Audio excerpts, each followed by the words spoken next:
Sa nakaraang video ay natapos tayo kung saan isang higanteng kamay ang bigla na lamang sumulpot sa likuran ni ng ating bida. Walang kabog-abog, naman si Chen Feng na kalmado lamang na nakatayo. At, imbes na tumakbo, ginawang panang ganito si Ran Xiangling. Nil-iPad si Mayabang, ginawang human shield kay Lolo Su. Dahilan upang ang mabilis at nakakakilabot na pag-atake ni Su Jiaodong ay buong-buong nasalo ng katawan ng hangal, at sa lakas ng atake ay tumagos ito sa katawan ni Ran Xiangling, sanhi ng tuluyan nitong pagpanaw. Makikita ang hangal na si Ran Xiangling na tumarak na lamang ang mata dahil sa tinamo niyang pinsala buhat sa atake ng matanda na naging sanhi ng pagdanak ng dugo ng hangal sa ibabaw ng stage. Kung saan nang makita naman ng hangal na si Ran Yuzo ang kaunos-lunos na sinapit ng hangal niyang disciple ay labis na lamang siyang nagulantang at napasigaw ng pangalan nito habang bakas sa mukha nito ang labis na panggagalaiti. Samantala, mapapansin ang dating Great Elder na si Su Jiaodong na tila walang pakialam sa mga nangyari, subalit natigilan pa din ang hangal dahil sa pagkabigla gayong di niya inaasahan ang ginawa ni Chen Feng. At sa malamig na boses, matapos niyang maproseso sa mahina niyang kukuti ang mga nangyari ay sinabihan nito ang ating bida na isa daw hangal at walang respeto dahil may lakas ito ng loob na pumuslang ng mga kapwa nito cultivator sa harap ng mga elder. Ang ginawa namang pamimintang ng matanda sa ating bida ay may pagkasarkastiko lamang nitong tinugunan, kung saan sambit nito nakitang-kita daw naman ng lahat ng mga manunood na si Su Jiaodong ang pumuslang sa hangal na kanyang kalaban, kaya wag daw nitong ibato ang sisi sa kanya na parang walang nakakita ng mga pangyayari. Habang sa pariho namang oras ay makikita sa isang gilid ang hangal na si Ran Yuzo na tila linamon ng kanyang galit at kagustuhang mapaslang ang ating bida, kung saan sa mariing tinig ay sinabi nito na pagbabayaran daw ni Chen Feng ang pagpaslang nito sa kanyang nephew. At matapos niyang makapagbitaw ng mabibigat na pagbabanta ay agad na din niya itong isinagawa sa pamamagitan ng mabilis na paglulunsad ng isang malakas na pag-atake patungo sa ating bida, na agad din naman itong naramdaman. Kaya naman mabilis niyang hinarap ang hangal na si Ran Yuzo upang maghanda, at habang may napakaseryusong ekspresyon ay mariin niyang sinambit sa kanyang isipan na tila gusto daw talaga ng dalawang elder na masawi ang kanyang buhay ngayong araw. Maya-maya pa isang malakas na pagsabog ng liwanag ang sumambulat sa gitnang bahagi ng stage kung saan nakatayo si Chen Feng. At ang pinagmulan pala ng malakas na pagsabog ay mula sa salpukan ng dalawa, dahil di hinayaan ni Chen Gaye na basta-basta na lang siya manood at walang gawin para sa ating bida kaya naman sinabayan niya ito ng malakas na atake pabalik para protektahan si Chen Feng. At sa nangyaring salpukan ay bahagyang napa-atras si Chen Gaye senialis na bahagyang mas malakas ang taglay na kapangyarihan ng hangal kaysa sa kanya, habang ang ating bida naman ay marahan lamang itong pinagmasdan. Maya-maya pa matapos ng salpukan ay may pagkasarkastikong nagsalita si Chen Gayen at sa mariing tinig ay sinabi nito na kung gusto daw ng hangal na paslangan ang ating bida ay kailangan muna nitong dumaan sa kanyang mga kamay. At nang marinig naman ito ng hangal na si Ran Yuzo ay nanggagalaiti nitong sinambit na ano daw dahilan at pinuprotektahan nito si Chen Feng kahit nakitang-kita din naman nito ang pagpaslang ni Chen Feng sa kanyang nephew. At nang marinig naman ito ng ating bida ay agad siyang nakisingit sa usapan ng dalawa at sa tila may panggagagang himig habang nakaturo ito sa hangal ay sinabi nito na ang pumuslang sa nephew nito ay ang matandang hangal sa kanilang harapan, at makikita daw sa kamay ni Su Jiaodong ang ebidensya gayong di pa nito natatanggal ang dugo ni Ran Xiangling sa kamay nito. Na di naman nagustuhan ng haklubang si Su Jiaodong kaya naman may pagbabanta nitong sinambit na papaslangan niya raw si Chen Feng ngayong araw. At bukod pa daw dun ay wala itong karapatan na ibaling sa kanya ang sisi sa pagkasawi ni Ran Xiangling.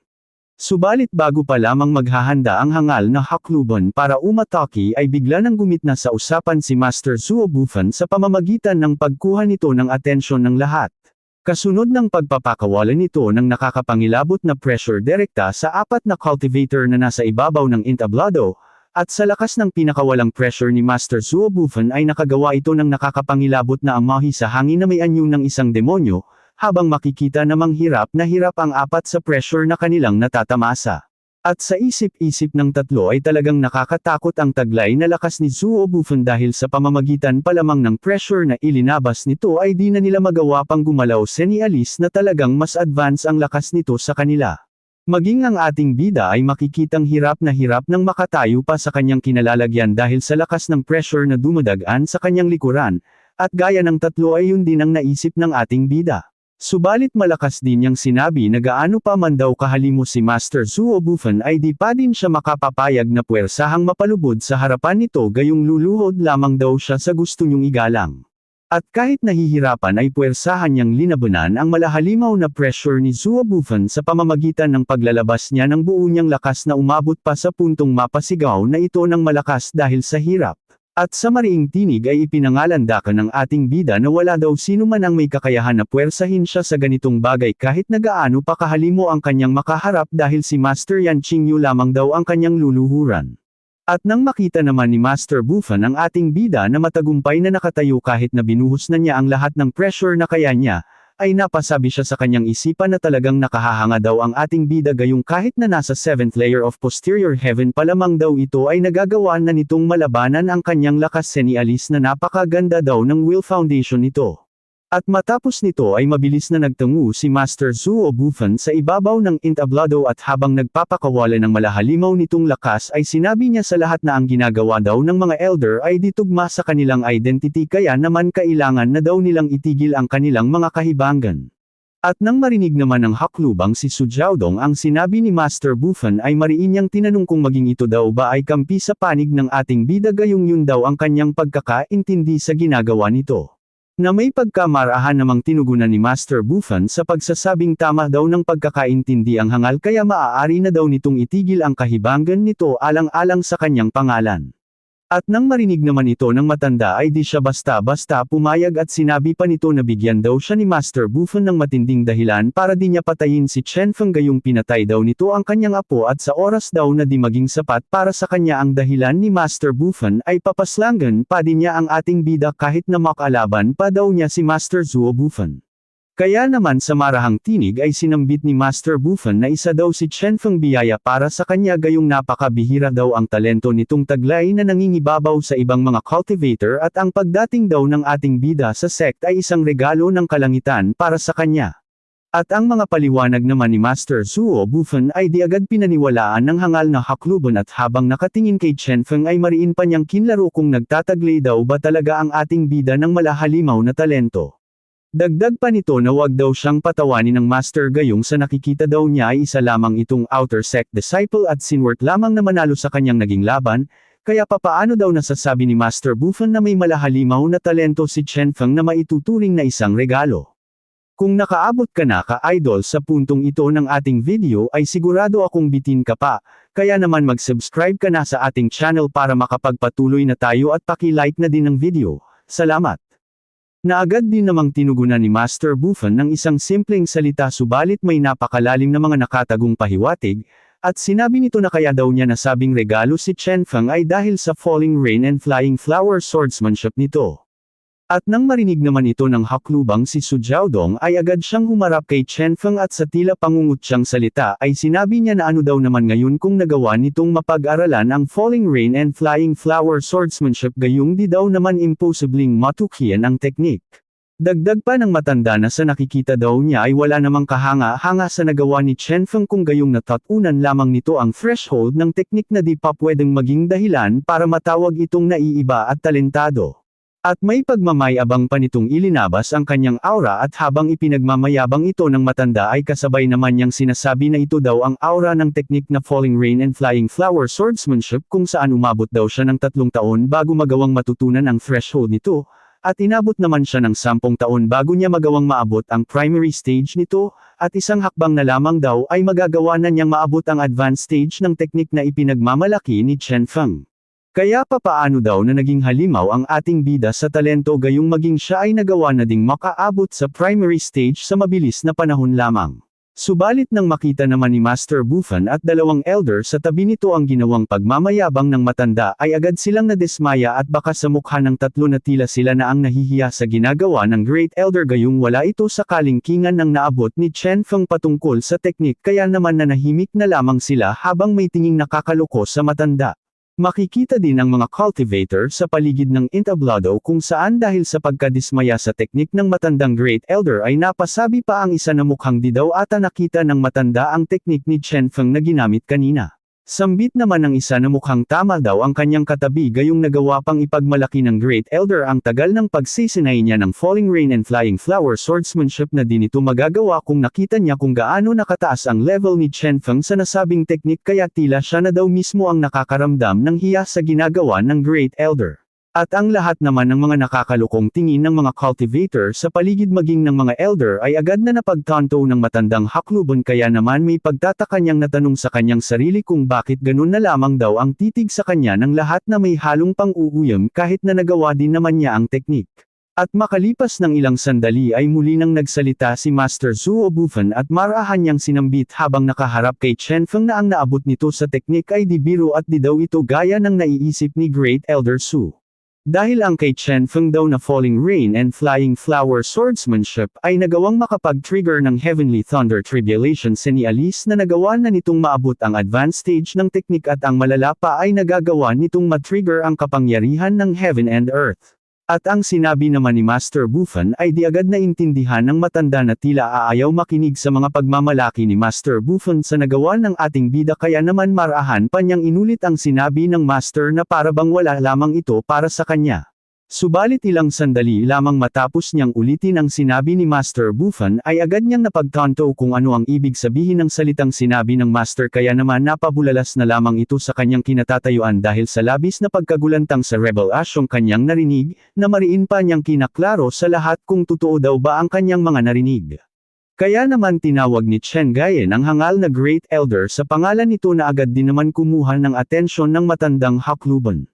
At matapos nitong makuha ang atensyon ng matanda ay agad niyang sinabi na di daw naghahambog si Master Zuo Bufan sa sinabi nito gayong halos 10,000 ang mga disciple na nakakita sa teknik na nagawa ni Chen Feng kaya naman walang duda na tunay nga ito. At ang kanya namang narinig ay lalong nagpatindi ng pagkagulantang sa kanyang katawan lalo na at isa lamang outer sect disciple ang ating bida at nasa antas lamang ng posterior heaven na masyado pang mababa para maging possibly na makapag-trigger ng Heavenly Thunder Tribulation. Kaya naman makalipas ang ilang sandali ay tila nakumbensi na ang matanda na talagang talentado nga si Chen Feng subalit ano daw naman ang ibig sabihin ni Master Bufan kung talentado man ito. Kaya naman masayang sinabi ni Master Bufan na ibig sabihin lamang daw ng nagawa ni Chen Feng ay meron na silang disciple na malahalimaw ang talento na magagawang maging pinakamalakas na warrior ng Heavenly Realm River sa hinaharap dahil sa taas ng potential na nakikita niya kay Chen Feng. At makalipas ng ilang pang sandali ay muli nang nagtanong si Master Zuo Bufan kay Great Elder Su kung kukontra pa din daw ba ito kung muli niyang sasabihin na isang halimaw ang ating bida at may taglay na malahalimaw na talento. At ang kanya namang pagsisilita ay sinamahan na niya ngayon ng tila kakaiba at nakakatakot na titig sa matanda kasabay ng killing intent na animoy nagpapahiwatig na may masamang mangyayari sa oras na di pa din makumbinsi si Elder Su.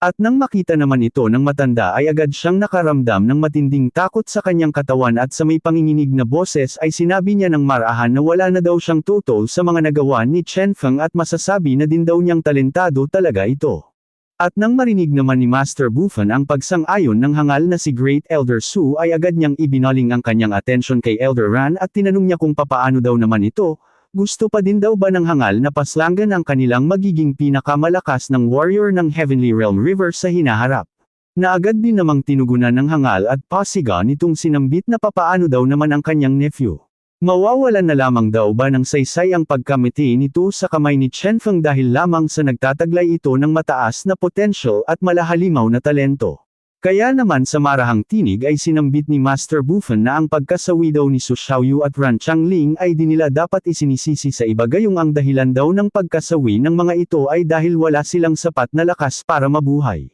At ang sino man daw na cultivator ay dapat na handa at alam ang kanilang limitasyon upang di sila humantong sa pagkasawi dahil ang path of cultivation daw ay nananatili lamang ang malalakas. Dagdag pa nito na papaano daw kaya kung baliktad ang naging resulta ng laban kung saan si Chen Feng ang napuslang ni Ran Changling sa laban, gagawin din daw ba ng hangal na si Ran Yuzo ang lahat makipaghigantiya lamang ang pagkamiti ni Chen Feng sa kamay nito. At ang mga sinabi naman ni Master Bufan ay di pa din naging daan para makumbinsi ang hangal at may panggagalaiti pa sana nitong ipipilit na kailangan daw niyang ipaghigantiya ang kanyang nephew. Subalit agad nang nagpalabas ng malahalimaw na pressure si Master Zuo Bufan senialis na di na nagugustuhan ng Master ang tila katigasan ng ulo ng nahihibang na hangal. At nang makita naman ng hangal na talagang ang master na ng Chen Yuan sect ang makakalaban niya sa oras na galawin niya si Chen Feng ay agad siyang nakaramdam ng matinding takot sa kanyang katawan at natigilan sa pagsasalita. Habang makikita namang nagpatuloy sa pagsasalita si Master Zuo Bufan at sinabi nito sa mariing tinig na alam daw naman nilang lahat ang tunay na dahilan ng pagkasawi ni Master Yan Qingyu at pagkakaroon nito ng serious injury. At malinaw niyang sinabi na bakit di nalang humingi ng pasasalamat ang hangal sa master ng ating bida gayong kung di daw naman dahil sa pagsasakripisyo nito ng buhay ay siguradong patay na din si Ranyuzo. Subalit iba pa daw ang ginagawa nito na nagpapakita ng wala nitong pagiging utang na loob dahil gusto pa nitong paslangin ang disciple ni Master Yan na nagligtas sa kanya, at nakakatakot pa daw doon ay siguradong dadating ang araw na pagsisisihan ito ng hangal. At ang lahat naman ng mga pinagsasabi ni Master Bufan kasama ng tila pagbabanta nito ay naging dahilan ng pagbaba ng pride ng hangal na si Ranyuzo at sa miyanhing boses ay sinambit nito na humihingi daw siya ng tawad sa kanyang kapangahasan.